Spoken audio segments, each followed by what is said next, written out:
absolutely hate. The one where you have to write a description of a picture.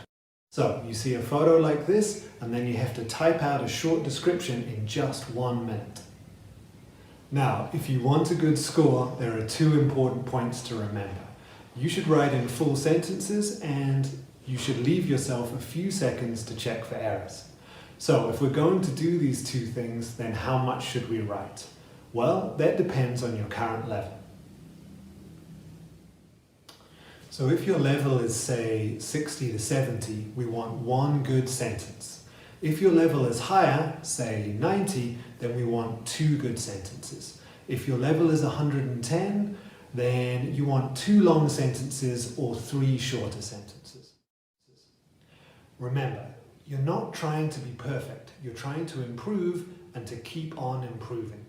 If your Practice Duolingo English test puts you at 80, your first goal is to get to 90. Then when you get to 90, your next goal is to get 100.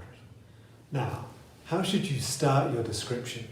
Well, we don't have any time to waste, so let's use one of these two openings. The picture shows or the photo shows. You should choose one of these and type it out 20 times so that you can do it quickly and perfectly. If you do this, then you'll have a fast start and you can guarantee that you'll have a full sentence, since you already have a subject and a verb. Now, we'll look at a picture and I'll show you three answers for three different levels of English that we talked about earlier. Okay? Here's the picture. So a good simple answer for someone who wants to get 80 would be, the photo shows some fireworks at night. A good answer for someone wanting to get 100 would be, the photo shows some fireworks exploding. They are blue, yellow and red. A good answer for someone wanting to get above 110 would be, the photo shows two fireworks exploding in a dark sky. The explosions are blue, yellow and red. You can also see part of the moon behind some clouds. Remember, don't write more than you need to. You have to leave some time to check for spelling and grammar errors.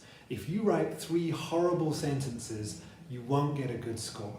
Practice until you can do 2 good sentences and correct them, and then start to try to write 3 sentences. So, how about some ideas to improve your text?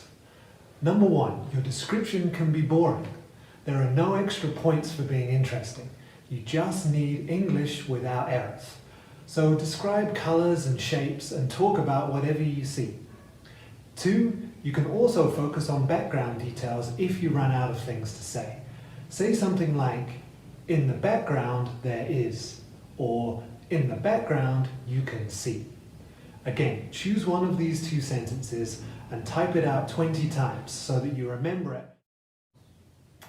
Okay, one last idea before we do some practice questions. If you can't describe the picture very well or you want to write more, then make a good or bad judgment. That is, say what you like about the thing or what you don't like about it. So, the fireworks are really beautiful. Or, these fireworks are a bit disappointing. Or, you can make a prediction or a guess about what is happening in the picture. I think these fireworks are part of an event, maybe a party. So let's practice this. I'm going to put photos up and I want you to say a judgment for each one. Remember, you don't have to be nice and you don't have to be clever. This isn't a job interview. So what is good or bad about each picture? What do you like or not like about each picture? Don't think about it too much. Just say whatever comes into your head. There are no right or wrong answers. You have a few seconds for you to say your answers and then I'll give you a couple of my examples. So my examples might be, this is a beautiful photograph, or this photo is a bit boring, nothing is happening. Okay, here is the next photo. So my examples might be, the cats are very cute, or I wouldn't allow cats on my bed. Alright, now let's try some predictions or guesses. I'll put up the same photos and give you a few seconds to say your prediction. Then I'll give you a couple of examples right after. My answers? It looks like it is really hot there. The photo looks like it was taken on a farm.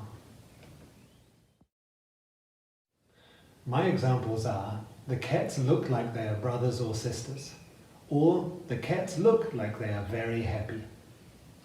Okay, how did you do? Remember, the more you practice, the better you're going to get. And don't forget, there's no right or wrong answer. If you think the cats look happy, nobody can argue with that because it's your opinion. Now, let's do some real practice. I'm going to show you a picture and I want you to pause the video and give yourself 1 minute to respond. Copy your answer as a comment on this video. If you answer before the end of May this year, I'll tell you how well you've done. Don't forget, leave a few seconds at the end to check over your grammar and spelling.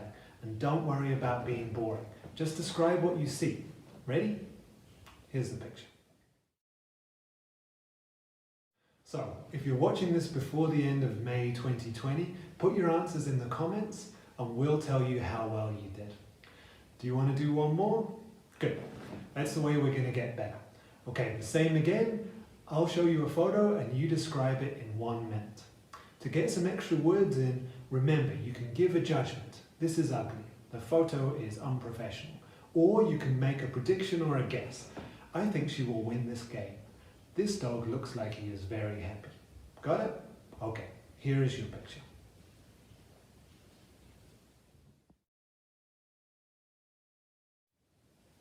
How was that? Don't forget to